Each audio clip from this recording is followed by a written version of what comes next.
Em nome do Pai, do Filho e do Espírito Santo. Amém. Fiel ao Pai e à humanidade, Jesus consuma sua vida na cruz. Unamo-nos a Ele, servo sofredor, acompanhando-o em sua paixão. Ouçamos a palavra de Deus e que ela suscite em nós a solidariedade com os sofredores, que é marcada pelo despojamento e pelo silêncio. Paixão de nosso Senhor Jesus Cristo, segundo João. Naquele tempo, Jesus saiu com os discípulos para o outro lado da torrente do Cedron. Havia aí um jardim, onde ele entrou com os discípulos. Também Judas, o traidor, conhecia o lugar, porque Jesus costumava reunir-se aí com os seus discípulos. Judas levou consigo um destacamento de soldados e alguns guardas dos sumos sacerdotes e fariseus, e chegou ali com lanternas, tochas e armas. Então Jesus, consciente de tudo o que ia acontecer, saiu ao encontro deles e disse: "A quem procurais?" Responderam: "A Jesus, o Nazareno." Ele disse: "Sou eu." Judas, o traidor, estava junto com eles. Quando Jesus disse: "Sou eu", eles recuaram e caíram por terra. De novo lhes perguntou: "A quem procurais?" Eles responderam: "A Jesus, o Nazareno." Jesus respondeu: "Já vos disse que sou eu. Se é a mim que procurais, então deixai que estes se retirem." Assim se realizava a palavra que Jesus tinha dito: "Não perdi nenhum daqueles que me confiaste." Simão Pedro, que trazia uma espada consigo, puxou dela e feriu o servo do sumo sacerdote, cortando-lhe a orelha direita. O nome do servo era Malco. Então Jesus disse a Pedro: "Guarda tua espada na bainha. Não vou beber o cálice que o Pai me deu?" Então os soldados, o comandante e os guardas dos judeus prenderam Jesus e o amarraram. Conduziram-no primeiro a Anás, que era sogro de Caifás, o sumo sacerdote naquele ano. Foi Caifás que deu aos judeus o conselho: é preferível que um só morra pelo povo. Simão Pedro e um outro discípulo seguiam Jesus. Esse discípulo era conhecido do sumo sacerdote e entrou com Jesus no pátio do sumo sacerdote. Pedro ficou fora, perto da porta.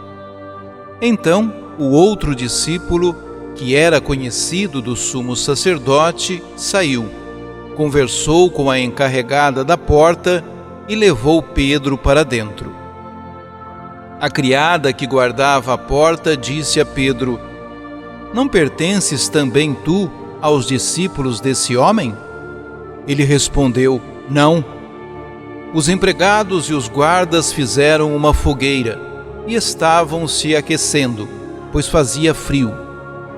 Pedro ficou com eles, aquecendo-se. Entretanto, o sumo sacerdote interrogou Jesus a respeito de seus discípulos e de seu ensinamento. Jesus lhe respondeu: "Eu falei às claras ao mundo. Ensinei sempre na sinagoga e no templo, onde todos os judeus se reúnem. Nada falei às escondidas. Por que me interrogas? Pergunta aos que ouviram o que falei. Eles sabem o que eu disse."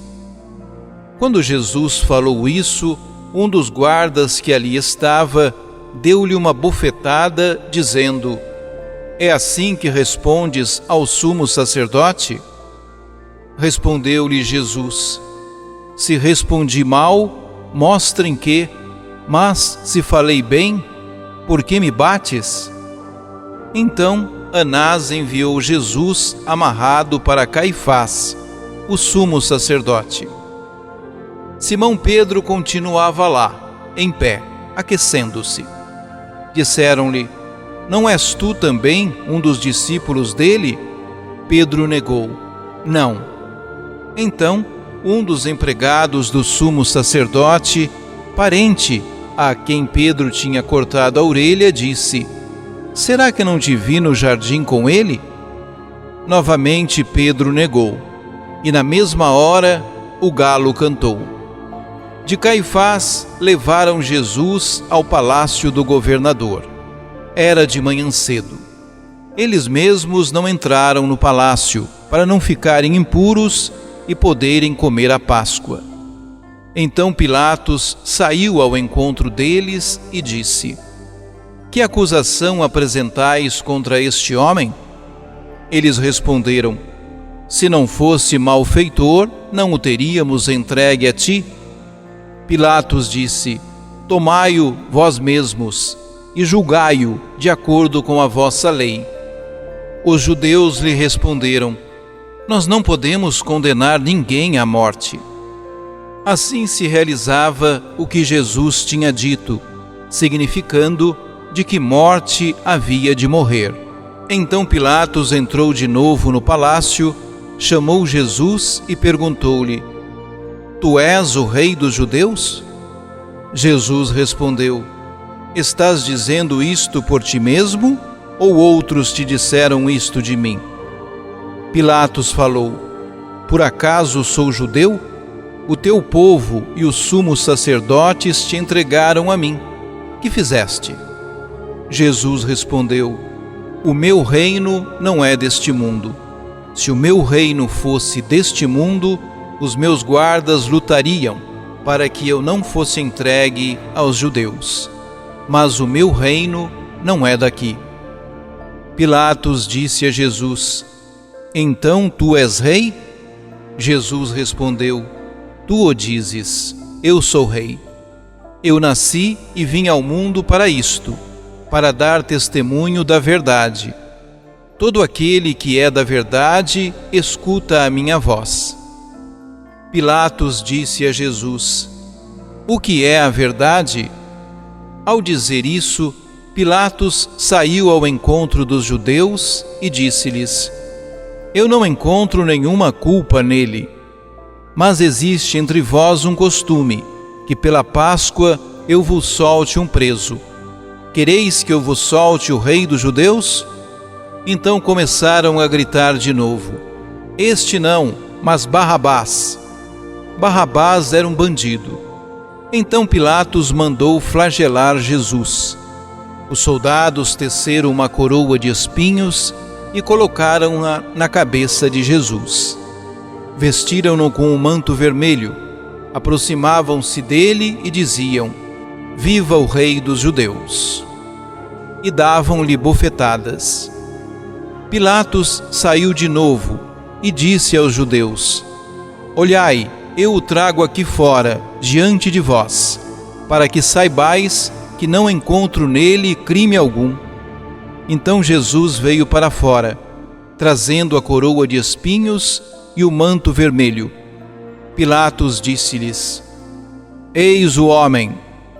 Quando viram Jesus, os sumos sacerdotes e os guardas começaram a gritar: crucifica-o! Crucifica-o!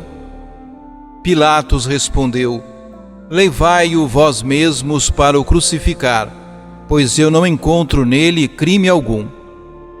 Os judeus responderam: nós temos uma lei, e segundo esta lei ele deve morrer, porque se fez filho de Deus. Ao ouvir estas palavras, Pilatos ficou com mais medo ainda. Entrou outra vez no palácio e perguntou a Jesus: de onde és tu? Jesus ficou calado. Então Pilatos disse: não me respondes? Não sabes que tenho autoridade para te soltar e autoridade para te crucificar? Jesus respondeu: Tu não terias autoridade alguma sobre mim, se ela não te fosse dada do alto. Quem me entregou a ti, portanto, tem culpa maior. Por causa disso, Pilatos procurava soltar Jesus, mas os judeus gritavam: Se soltas este homem, não és amigo de César. Todo aquele que se faz rei, declara-se contra César. Ouvindo estas palavras, Pilatos trouxe Jesus para fora e sentou-se no tribunal, no lugar chamado Pavimento, em hebraico, Gábata. Era o dia da preparação da Páscoa, por volta do meio-dia. Pilatos disse aos judeus: Eis o vosso rei. Eles, porém, gritavam: Fora, fora, crucifica-o. Pilatos disse: Hei de crucificar o vosso rei? Os sumos sacerdotes responderam: Não temos outro rei senão César. Então Pilatos entregou Jesus para ser crucificado, e eles o levaram. Jesus tomou a cruz sobre si e saiu para o lugar chamado Calvário, em hebraico, Gólgota.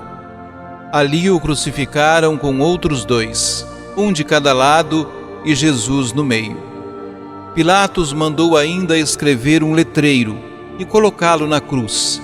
Nele estava escrito: Jesus, o Nazareno, o Rei dos Judeus. Muitos judeus puderam ver o letreiro, porque o lugar em que Jesus foi crucificado ficava perto da cidade. O letreiro estava escrito em hebraico, latim e grego. Então os sumos sacerdotes dos judeus disseram a Pilatos: Não escrevas o Rei dos Judeus, mas sim o que ele disse: Eu sou o Rei dos Judeus. Pilatos respondeu: O que escrevi está escrito. Depois que crucificaram Jesus, os soldados repartiram a sua roupa em 4 partes, uma parte para cada soldado. Quanto à túnica, esta era tecida sem costura, em peça única, de alto a baixo. Disseram então entre si: Não vamos dividir a túnica, tiremos a sorte para ver de quem será. Assim se cumpria a escritura que diz: Repartiram entre si as minhas vestes e lançaram sorte sobre a minha túnica.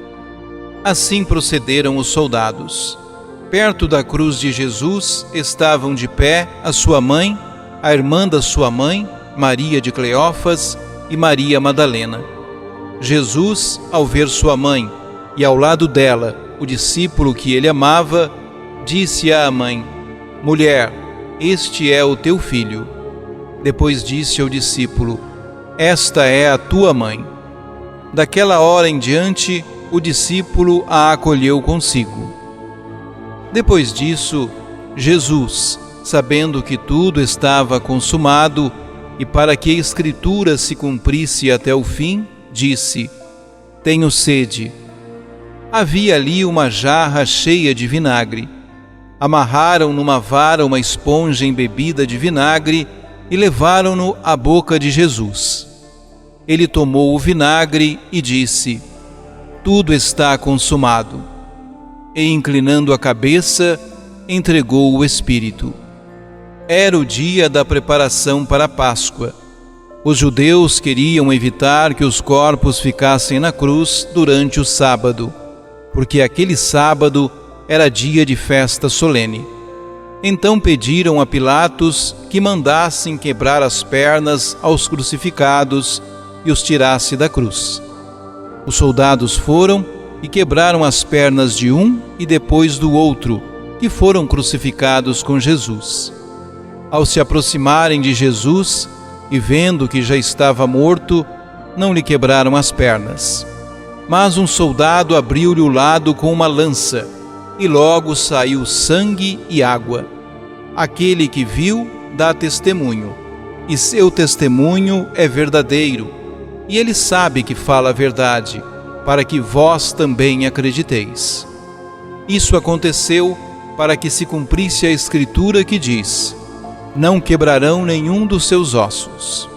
E outra escritura ainda diz: olharão para aquele que transpassaram.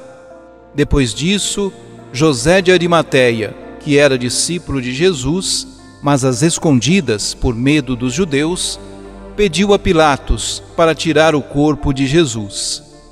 Pilatos consentiu. Então José veio tirar o corpo de Jesus. Chegou também Nicodemos, o mesmo que antes tinha ido a Jesus de noite. Trouxe uns 30 quilos de perfume feito de mirra e aloés. Então tomaram o corpo de Jesus e envolveram-no com os aromas, em faixas de linho, como os judeus costumam sepultar. No lugar onde Jesus foi crucificado, havia um jardim, e no jardim um túmulo novo, aonde ninguém tinha sido sepultado. Por causa da preparação da Páscoa, e como o túmulo estava perto, foi ali que colocaram Jesus. Palavra da salvação. O coração de Jesus aberto pela lança. Mas um dos soldados perfurou o lado com uma lança e logo saiu sangue e água. Aquele que o viu é que o atesta.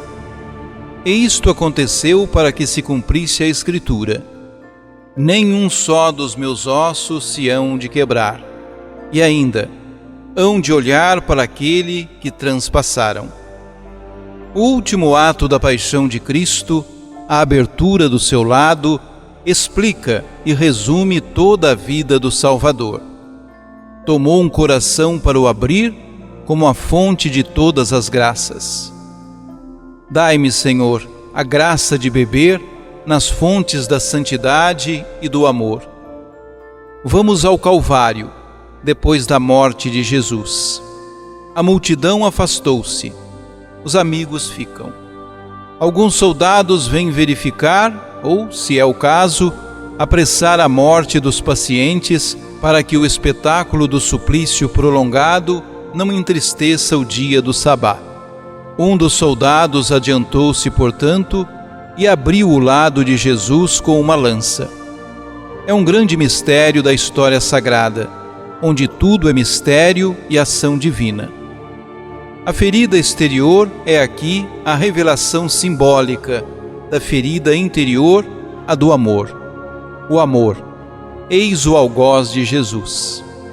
Cristo morreu porque quis. Foi o amor quem o matou. É assim que a Igreja canta para saudar o coração transpassado do seu esposo. Ó coração vítima de amor, coração ferido por amor, coração morrendo de amor por nós. Nosso Senhor permitiu este golpe de lança para chamar a nossa atenção para o seu coração, para nos fazer pensar no seu amor, que é a fonte de todos os mistérios da salvação. As promessas do Éden, as profecias e as figuras da antiga lei, a ação providencial sobre o povo de Deus, a encarnação, a vida, os ensinamentos e a morte do Salvador. A abertura do lado de Jesus é como a fonte que regava o paraíso terrestre. É como a fenda do rochedo que deu a água para saciar o povo de Israel. E saiu sangue e água, diz São João. O ferro, ao retirar-se, deixou jorrar uma dupla fonte de sangue e de água, na qual os padres da Igreja viram o símbolo desta outra maravilha de amor, os sacramentos, canais preciosos da graça da salvação. Rio de água, que no santo batismo e no banho da penitência lava a alma da mácula original. Rio de sangue, que cai todas as manhãs nos cálices dos altares para se expandir pelo mundo afora, consolar a Igreja sofredora do purgatório e reanimar a Igreja que combate sobre a terra. Rio refrescante, onde o coração, ressequido pelos trabalhos e pelas tentações, vai saciar-se de piedade, de caridade e de santa alegria.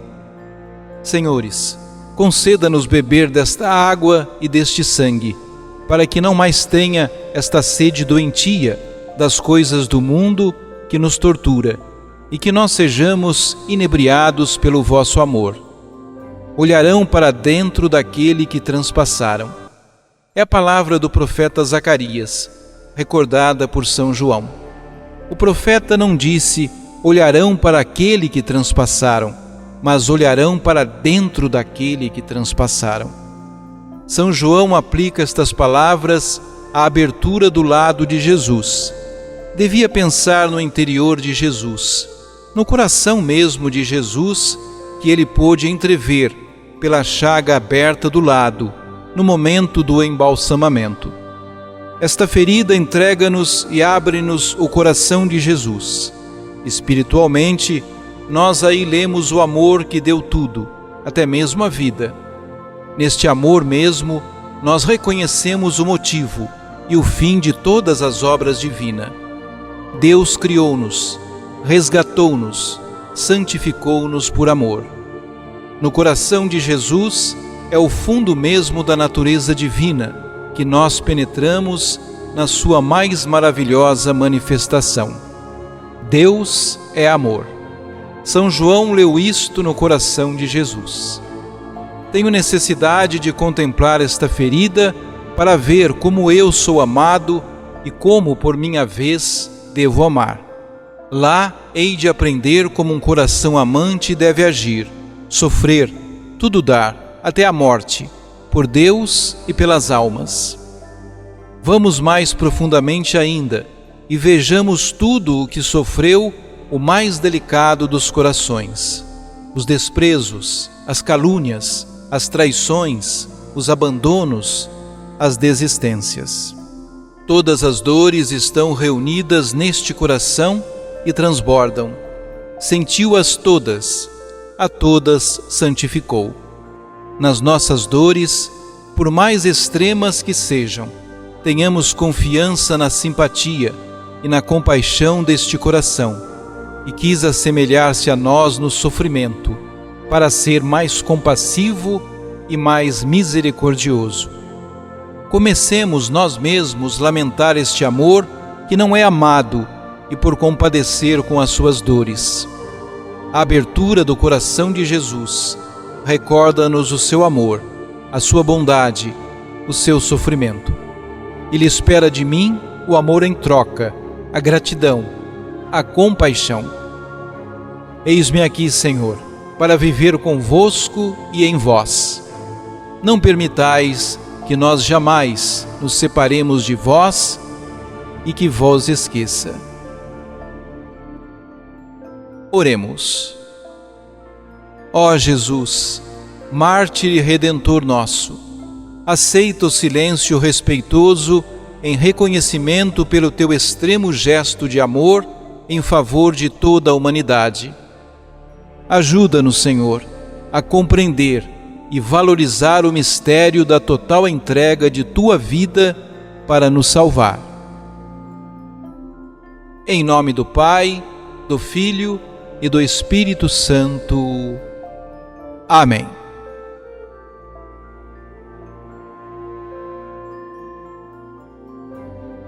Que a paz de nosso Senhor Jesus Cristo esteja com você, que neste momento está acessando o canal Fé em Deus. Pois saiba que o canal Fé em Deus agora também tem uma loja de artigos católicos. Pois é, bacana, né? Então, faça o seguinte: adquira sua camiseta exclusiva do canal, entre outros produtos, que vão lhe ajudar na sua vida de oração. Parte do valor arrecadado será revertido em obras sociais. Nos ajude a evangelizar. O link da loja está na descrição deste vídeo. loja.feemdeus.com.br. Lembre-se sempre que o segredo é ter fé em Deus.